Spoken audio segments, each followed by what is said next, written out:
Welcome to Mindrolling with Raghu Marcus and David Silver. Hi, Dave. Hi, Raghu. We're going to talk about teachers and preachers and Moochers. No, we're going to get serious about this. Okay, It's okay. teachers. No and we're mooching. talking No mooching. spiritual teachers. Yes. Right. Well, I think a lot of people encounter us and they ask about our experiences getting transformed in the day and hearing about different spiritual paths and so on. And, you sometimes get incredulity about, first of all, what is a guru? And second of all, what is enlightenment? And what is a teacher, a spiritual teacher? So I want to talk today just about, and I think I keep referring back to Ram Dass, you do as well. I guess there's no avoiding it because he translated that stuff so well. And the aphorisms that we know, they really speak to the reality of the situation. Here's where we can, audibletrial.com, because I want to talk about his book, which explains what the difference is. This book does a lot, but it does explain what the real definition is of a guru or a Baba, whatever, a realized being, a saint. People talk, this saint, that saint, everybody's a saint, yeah, so on.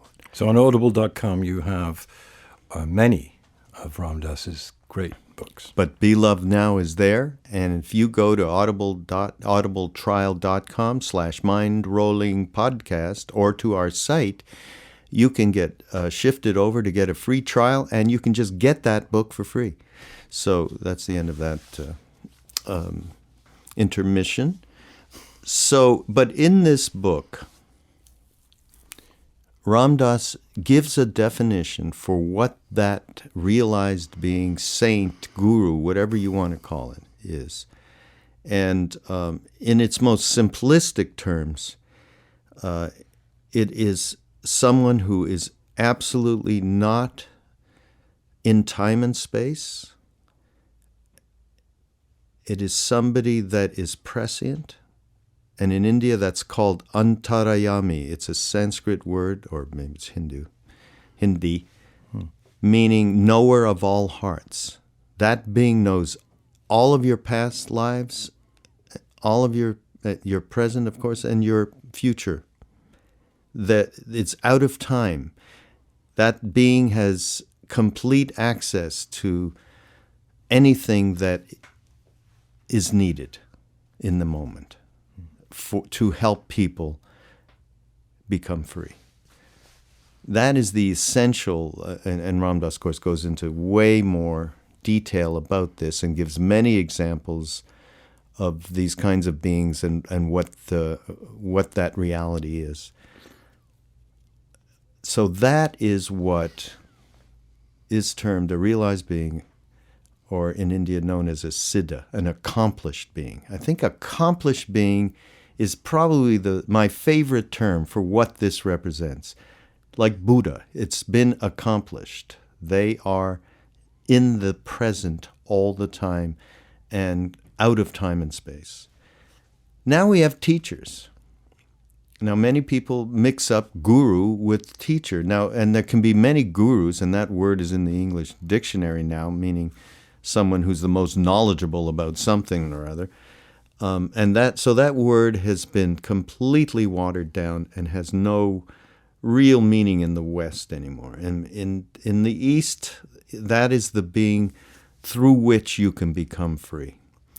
So then we get to teachers, and there are many, many, many teachers in many, many spiritual traditions.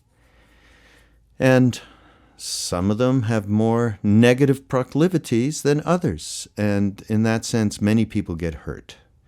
And I think in my encounters with people, and you can tell me if it's any different, I have seen a lot of people get pretty mixed up by various teachers who, some of them have lots of quote-unquote spiritual powers where they actually can engage the energy, which is available to everybody, and gather it together and use it to, unfortunately, take advantage of their students. And this has happened, and it happens in the yoga world, and it happens... just yoga teachers do it as well. So it is, there is something again in India called spiritual discrimination. It's called varag is the Sanskrit word. And that's a really important thing that unfortunately you can only get by experience. And so taking advantage of some of the negative experiences if you take it from the point of view of awareness, then nothing is negative or positive. They are just fodder, grist for the mill to be able to transcend this stuff. Now, Dave and I got involved in the early 70s, and this is when I had first come back from India with a whole group of people after Neem Karoli Baba left that body in 1973. And within a couple of years, many of us gathered around a Brooklyn housewife named Joya, who was married to an Italian guy in Brooklyn, in a normal middle-class family with several children, who one day was trying to lose weight and taking diet pills and ended up in her bathroom having conversations with the likes of Christ and other gurus from India. I mean, a completely whacked out there thing that we and many of our friends were part of in the mid-'70s for a few years. And in fact, Dave, didn't we meet really in that scene then, I think, right? Well, yeah, substantially, yeah. I mean, we'd met before at other teachers, but, yeah, it was in her aura, if you like. And she joined another teacher and kind of took over the class. And she was, let's just get this straight, one of the most charismatic and magnetic human beings one could possibly encounter. She was kind of a large woman, quite striking looking. Large? Yeah. Well, I mean... Yeah, you don't mean large. You mean stature-wise. Yeah. She had a large... She was statuesque. Yeah, she was statuesque. Yes, that's a better word. She was very good-looking. Beautiful. Beautiful woman, and very well-spoken. And what got us, or one of the things that kind of hooked us in, was her astonishing knowledge about things she could never have actually encountered in the physical material world. Not being a housewife in Brooklyn with a guy distributing cokes. Right, exactly. And to sit in her bath and talk to the great, well-known real guru, Nityananda, was astounding to us, because in our knowledge we knew about these gurus, and we'd studied and found out about them, and some of us had actually met a scattering of them, but she hadn't. So this sort of however she connected with them was astounding to us.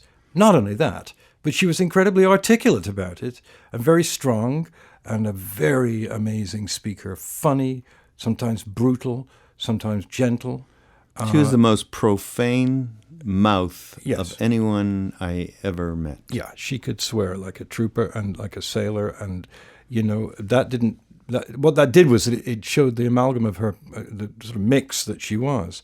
And I have to say that I was drawn into it. It was uncomfortable. She would call out people in the class. And scream at them. Yes, sometimes about very intimate things. And I was uncomfortable with it, but I rationalized and said, this is a hard path of self-awareness.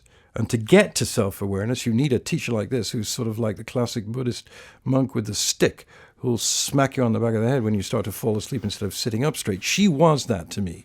She would smack me metaphorically and get me awake, and all of us. Now, and we were drawn into her. Yeah, we were. Now, this is where the enigmatic part comes in, because for many, many people that I happen to have been in India with, who were there, she would say to people that were with Neem Karoli Baba physically just a couple of years before, she would say, Maharaji's telling me to tell you to blah, blah. And, of course, these people would freak out that, what, is she taking over? So the enigmatic part was absolutely there. There was certainly, this was so far up your ass and in your face teaching that you had to absolutely fall back onto your intuitive self. I mean, that you were forced to do that. Now, some of these same people, and maybe some of them are going to listen to this podcast and go, "What in the heck is he?" Because there was a lot of pain inflicted, and some people were really suffering.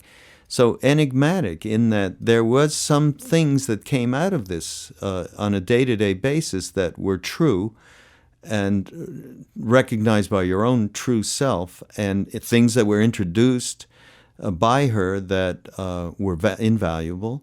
And then there was the other side of it where people were getting hurt, that her ego was involved in this stuff. There was no doubt about it, and we knew that. But she kept pressing and pressing and pressing people and she wanted a certain kind of respect, and she was fierce about it as well.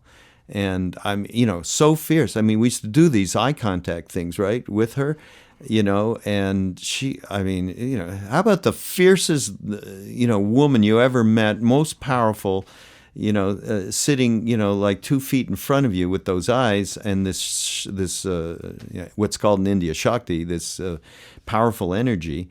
It was not nothing, but it's a perfect example of, am I wrong here? No, you're right, because I know that I was brought up in England in a fairly sort of political, intellectual family, and I was skeptical about anything spiritual for a long time. So I was the perfect person to be able to say to people, this is bullshit, forget about it. I didn't. I was drawn in totally and learned a lot from Joya. I learned how to meditate ultimately from her, because she had, or she suggested that we have long meditation sessions, sometimes as long as a whole day without moving and that. And I did it reluctantly at first, but I will say this, it gave me the groundwork for further development of meditation, and I learned how to meditate because of the disciplines that she inflicted on us. I think she was just nice to you, nicer than she was nice to me. It's true. She was nice. That's really what was going on. She was nice to me, and it made it even more difficult because I would defend her to people who would, sort of things started to happen, and various people started to say things like, "I'm not sure about this." And I do remember one conversation that I had on Martha's Vineyard, away from New York, where she was, on a beautiful beach somewhere, and somebody said to me, "Come on, Dave, you don't really, this is ridiculous. She yells at people. She's a maniac. Why are you going to her I thought you were smart. I thought you had discrimination."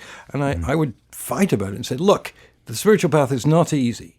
It's not just all, love and granola. You have to go through a lot of changes to get to self-awareness. So that's what's going on. So if you don't like it, I'm sorry. And I would get actually kind of, defensive about it. And so I have there was nothing in me that saw through this until a kind of a critical mass of people in the satsang, as it was, the group of sort of kindred spirits, shall we say, who went to Joya's classes. And there came a moment when we all saw it together that this was getting out of hand and people were getting hurt, as you said before. And my heart sank and said, if people are getting hurt, that don't fit with, Yogananda and Jesus Christ and Siddhartha. No, that's not what, no. But it took me years. So how do you deal with this because, let's face it, the 60s and 70s, I was in my 20s and 30s. When I first started going to Joya, I was in my 20s, actually. I didn't have a kind of background to be able to see the difference between something that was bogus and not. Now, was it bogus that she communicated with other saints or gurus or whatever? No, because nobody was sitting behind her, feeding her on a headphone. Who would know? We wouldn't have known from nothing. No. So we didn't know from nothing. No, we didn't. So we were fooled. Well, fooled is the wrong word. You were drawn in because of the power of it. It was very powerful and you sort of had that feeling, okay, this is it. Here we are in New York City, in Queens and in Manhattan, going to these meditations. You come out of it, you'd feel kind of glad to get out of them sometimes, but you would feel a certain, as Raghu said before, the word Shakti, this innate power. And so you rationalize after rationalize. Let's face it, we were power mongers, probably. Huh? Probably. Now, I have to say, at this point, that I had a particular situation happen with me.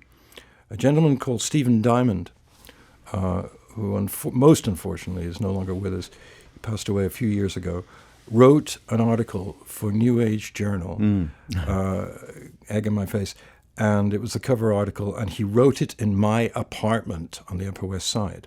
He was staying with me. And one day he left to go somewhere and left the manuscript on my dining room table. He'd been very, I'm not showing it to you until I finished.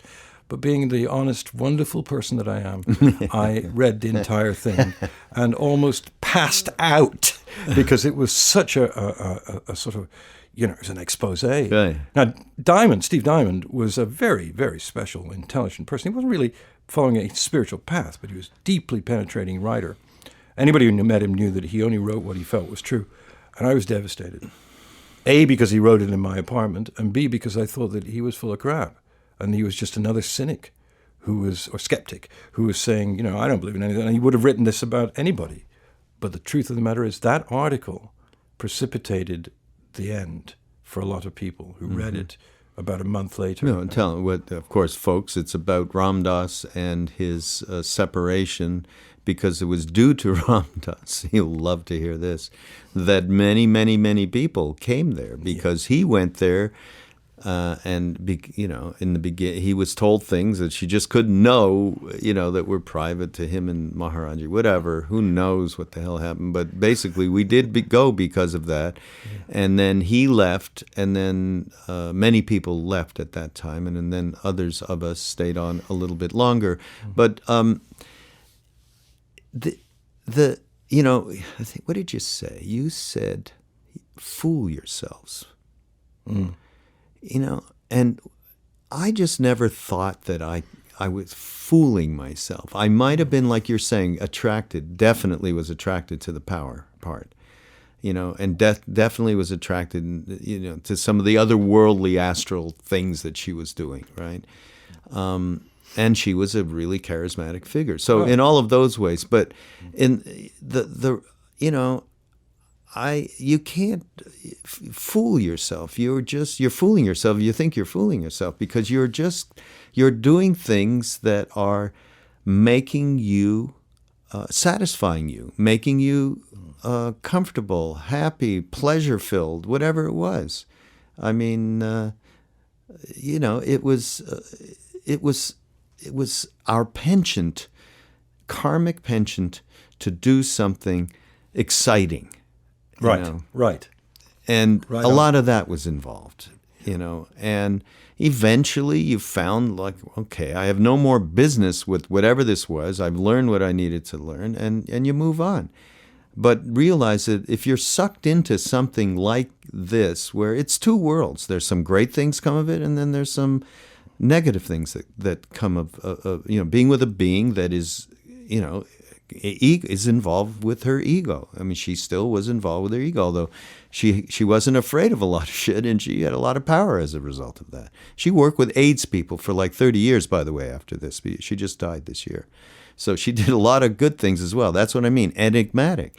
But whatever it was that we attracted us there, that was our karma, and we had to work through that. And that's why some people that are like, "Jesus, I can't believe it," that was just terrible. And just one anecdote. After Ram Dass left, so we were, helping her out and stuff, and she went even more wild after that. One day, I was living in one of these, the houses there. We had these communal houses, and I had some acid. So I said, I'm going to take this acid. She said, all right, well, I'll do it with you. I said, okay.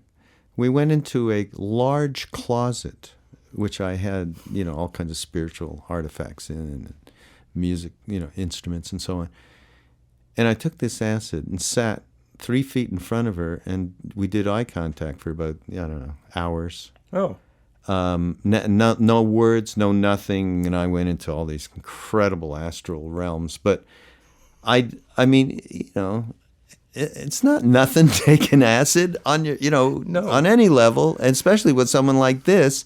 So I had enough confidence that she wasn't evil or anything, that she was still caught in whatever. But I thought she had love, love of Neem Karoli Baba, love of God, whatever. She had a pure place.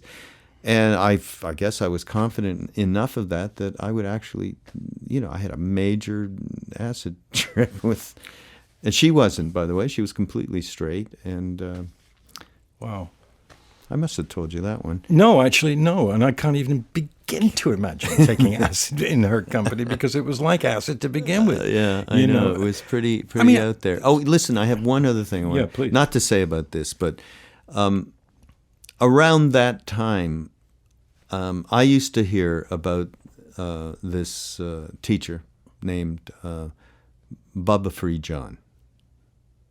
And he was like this Westerner, and I thought this was another one of those worst cult things that I had ever, because I heard all these crazy stories.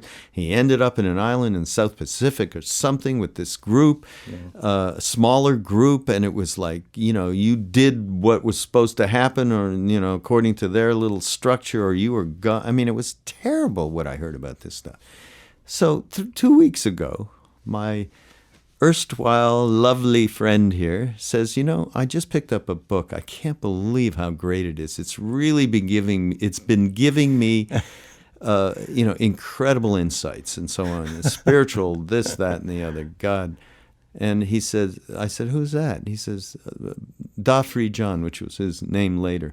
I said, are you out of your mind? This is some kind of cult. You're going to start. But can you? All right, listen. Well, we haven't gone much further than that. But can you just? I want something, a pearl of wisdom that's not. Oh God. Esoterically. Well, I mean, actually, what happened was I was really sick, and being a melodramatist and a drama queen of the first order, I thought, well, I think I'm going to die, and and I was so desperate one afternoon I just couldn't do anything. I was really kind of ill. And I was looking through my bookshelves, and I have so many books that they're doubled up. So there are books behind books. And I thought, well, I'm going to go to the behind books, because I always go to the front. What's behind there? So I go behind, and I see this book immediately called Easy Death.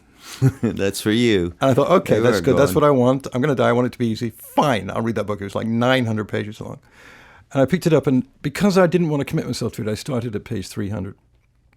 I had no idea I'd written it. I didn't even look. And I read about 5 pages, and I was very relieved of any kind of fears I had. And I thought, oh, this guy can really write. And then I looked at if you can believe how crazy this is, I looked at the cover, and it said it was by somebody called Da Abadasa, otherwise known as Adi Da, otherwise known as Baba Free John, otherwise known as Franklin Jones.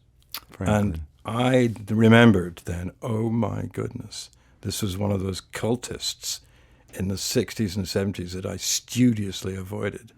How could I be reading this? And then I called Raghu and said, I'm reading this great book, and first I was just going to lie and say I didn't. Or not lie, just not mention the writer. But I did, and the response was predictable. What? You're reading that maniac who, Well, the truth of the matter is that I'd heard of him back then, and I think I'm right in saying that I avoided even reading anything about it because there was a definite cult vibe here. But this is where it gets difficult. It is true that people who are not true gurus can still have knowledge. And if you're not actually sitting in the room with them and being influenced by them and whatever other abuses are going on, the words that they put on paper can sometimes have great wisdom involved in them. So I went on reading the book, and everything I read about what he talked about being, for instance, death is not an illness any more than pregnancy is, that it's normal, and it's just another moment, which is something that Ram Dass has said many times, and that you must get used to the idea that this little life here is just a life, and there are millions of others, and there's an entire cosmic universe, and it is not faulty. Death is normal, healthy, and desirable. And as I'm reading this, in my drama queen personality, and I got a lot out of it. Then I started reading a book called Knee of Listening, which is his autobiography, and found out about him. He was just a guy that was born, in, I guess, in Long Island and was in New York, and gradually became involved in various teachers, some good, some bad, and then became a teacher himself, and eventually became a so-called guru to quite a few people. And there was a lot of gossip about him, as there were about many of these people like Rajneesh, Osho, and so forth. There was a lot of gossip always. And, you could either go one way or the other and say, well, there's gossip about everybody, and people don't understand unless they're actually in the room with him. But I do remember that this was not someone that any of us wanted to have anything to do with. Yeah. But I got a lot out of this book. Now, the question is it possible to gain insight and also to enter a realm where metta, kindness, loving kindness, selflessness, service, seva to other people can emerge out of something which wasn't pure?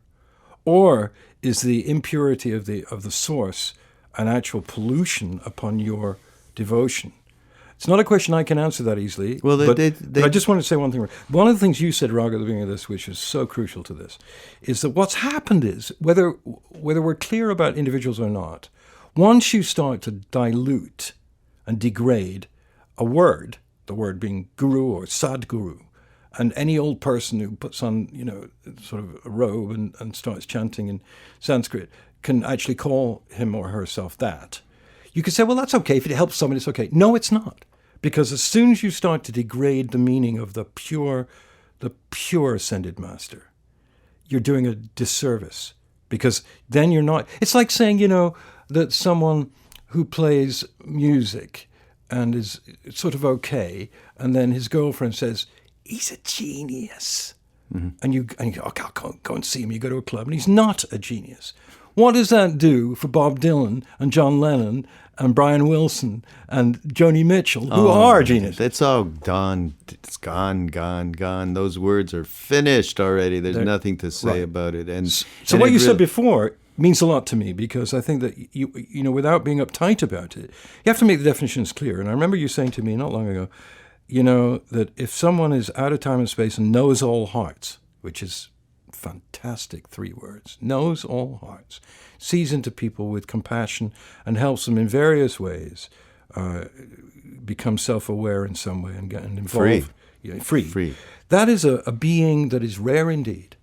And, I've been studying and involved in this in the deepest way for 45 years and have fallen a few times into traps, but beginning to see now that to keep the purity and discipline of that definition is very important. Right?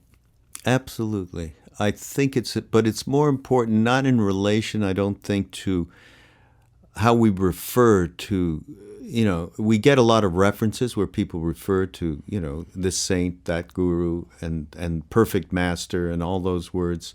And that's going to go on forever. And it's not going to mean anything to the individual that doesn't have a direct experience, because direct experience is the only way. And what I was going to say is that what they do say in India is, the student can exceed the teacher.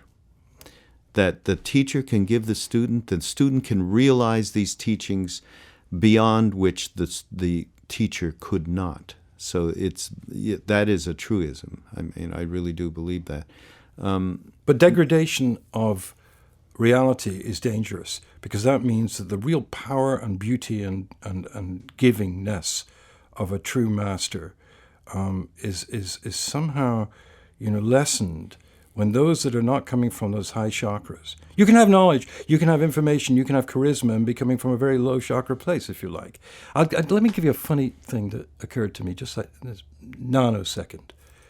I went, and bear with me a minute, I went to a screening of a Woody Allen film about 4 or 5 years ago, and I don't remember, I think it was Scoop, I think it was. And it was at a cinema in Westchester, which is a real cinema, and anyone can go to it, but it is a club also. It's kind of a cinema club.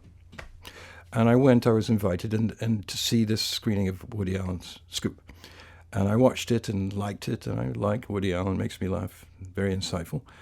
And then the owner of the cinema came on the stage after the film and said, "Ladies and gentlemen, this is an unprecedented moment. He's never done it before. Ladies and gentlemen, Woody Allen." And Woody walked on the stage.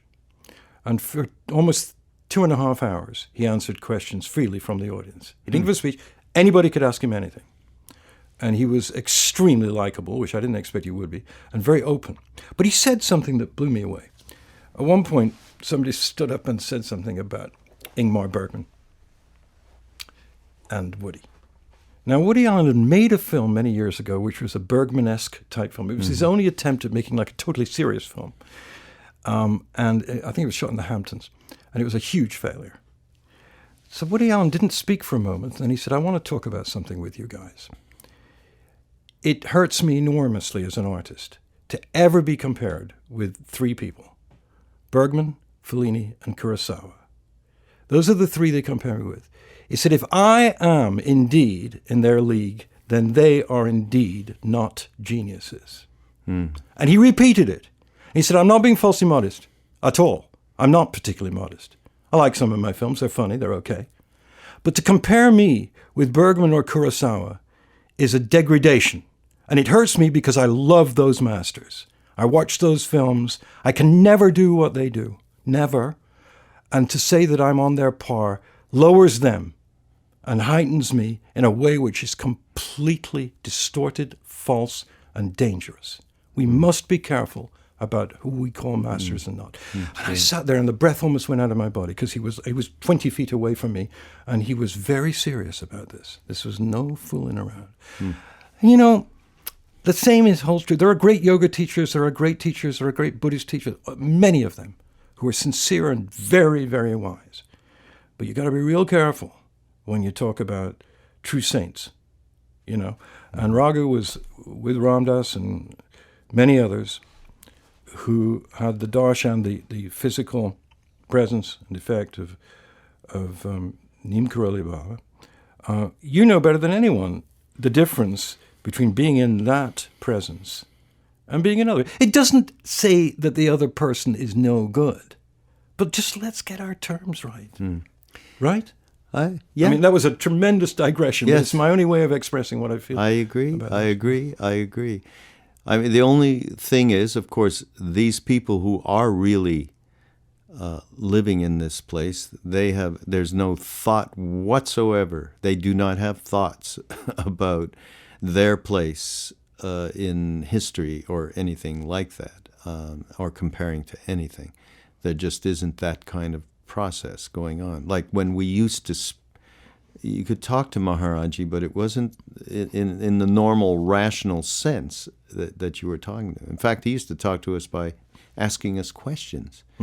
It was a whole different kind of conversation. So, but listen, this has gotten very weighty.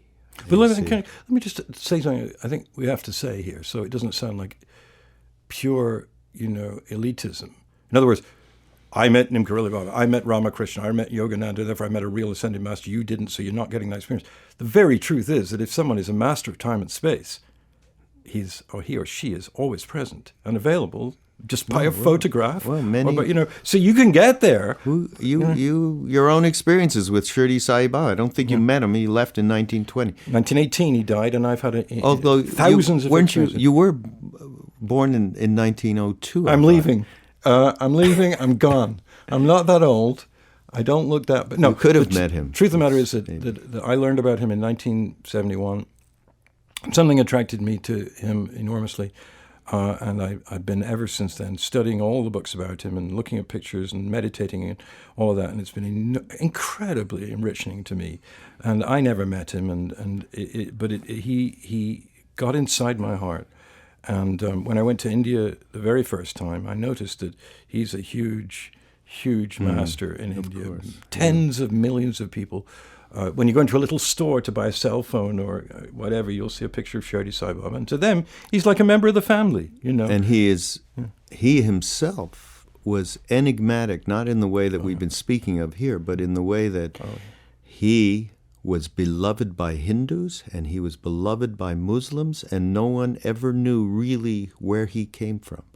But he was beyond sect. He used to, beyond when he was 17, when he first turned up in Shirdi, he would do Hindi bhajans in a Muslim masjid or temple, and then do Sufi stuff, Sufi Islamic stuff in Hindu temples, and people would go nuts and crazy. His point being, which is a very modern point, was, oh, come on, there's one God. Yeah. Get off my case. Yeah. You know? Yeah. But these people, these great humans, if we can call them that, are available to everybody. So it's not like just because you met one or read about one that you're special and no one else. They're accessible to everybody. That's the whole point. They access absolutely through books, through dreams, through sightings in waking life. They happen in every which way. So, but more back to our point a little bit is, I like this thing with Baba Sridharan because we had such anathema towards him, all of us from back then. And I knew you did, and when you told me that, I was like, I'm really okay. You know, it makes you have a shift that you can what comes to you when you're in a bookstore and a book falls out from behind another book, and and it catches you. That's what it's all about, moment to moment. You're just being open to be able to receive whatever it is that's given to you in that moment. Now, there was one other cult, though. You did mention them, and it's the Rajneesh thing. Now, I first, just to say, we were in India, and we were with Maharaji, actually, at that point. And then one of us, a young woman, had gone to Bombay. Near Bombay is where Rajneesh started his whole thing. And I can't remember the name. Anyhow, she went down there and she joined them for a while and did their practices and then came back up. And we said, so what kind of practices are you doing down there? And she said, well, I went to a meditation. And in that meditation, everybody sat, and it was going to be, I thought this will be a great, incredible, deep meditation. But what ended up was apparently some music started. And then everyone took off all their clothes and danced with each other and had a wild orgy. This is what this particular teaching is. Sounds good to me. So we all looked at each other. We couldn't believe it. And that's, that was Rajneesh's thing. Yeah. Now, and if you take the books that he wrote, which he was talking about Tantra, which he got from the, Vedic, ancient India. Everything that he wrote, if you had read it, is like right on. Could that be practiced now? Of course, that's a whole other question in the age that we're in. But there's another example. And many people, I think many people got deluded in that particular cult. And but I'm sure there was some that didn't. I've met, people know about Hare Krishna cult and the airports and the money and the blah, blah, blah, and how, and vacant kind of that can be at times, and what some of these people that came and were running that thing in America and created this huge temple in Virginia and so on. I have met some of these people who do chant the best of any of the chant that I've heard. Yeah. And it's where we first learned. So you take what you're given something, you're presented with something, and you're able to take what it is that you need in that moment. if you become obsessed with it, if you become hooked on it, just like we talked in another podcast about the web, it's neutral. You get what you get out of it, and some of it, and realize it can be negative and can be positive. And in this same sense, that is very much what goes on, in this country now, in the West, with spiritual teachers. I think that we have been in more not the recent 20 years, whatever. David and I have certainly shared a love of Buddhist teachings, particularly some of the Tibetan teachers, which you're pretty able to find. There's many of them because of the Chinese and getting them out in doing what the genocide they've done in the country. Many of these lamas have come here and are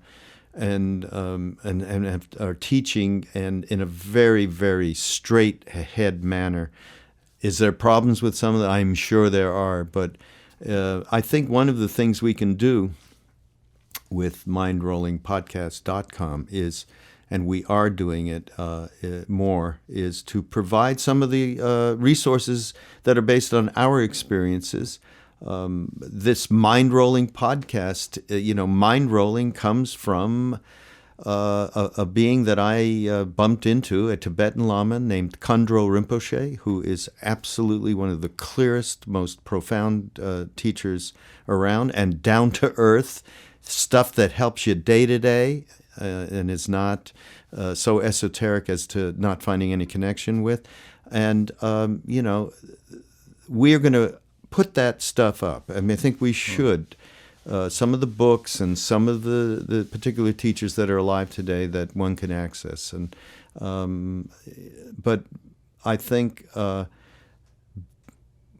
my surmisal of it is, when we talk about enigmatic teachers, is that there is both good and both bad that are out there within every being that is not finished in this life, that is not a mahasiddha, as Dave said, that is not a completely finished being. So we all have an opportunity to take whatever it is that's needed and trust with discriminating wisdom, and trust your intuition. And sometimes, at a particular stage in your karma, maybe you need an ogre in order to understand what that is. I had a guy once that I worked for, I won't say who he is, he knows who he is, who was an ogre. Ran a television company, and I was a director. And he would bounce checks on me, he would scream at me, even threaten me with a gun once in my head, pressed to my temple. He was just the worst person imaginable. But something? I did learn something. I learned not to be very careful about who you give your life to, who you surrender to. And I think one of the things I've learned from a lot of the Dzogchen masters, Buddhist masters, is, you just have to maintain your heart and your viscera in this area. That's an awfully extreme example. As soon as you said gun to the head, it went away from me, the whole idea of spiritual teachers. I'm sorry, but it happened to me. And I remember the time, my wife was absolutely freaked out when I came home that night and told her that. She said, we're moving, But the truth of the matter is, I was naive. He paid me well, and I thought he was okay and everything. I had sort of doubts about him, and then this horrible thing happened. And I learned something there. Now with Joya, who we were talking about, I learned a lot from that experience. I learned to be far more careful about who I gave my heart. Now, there are hopefully no spiritual teachers that any of our listeners are getting involved with are putting a gun to their temples. I mean, that's really a bad image. And to leave with something more positive. I'm sorry. Jesus Christ. Damn. That's it. Enigmatic Teachers. Go to mindrollingpodcast.com, and we'll give you some real resources that do not include the guy with the gun to the temple. It was a .45, by the way. Okay, great. All right. Thank you, folks. See you later. Bye.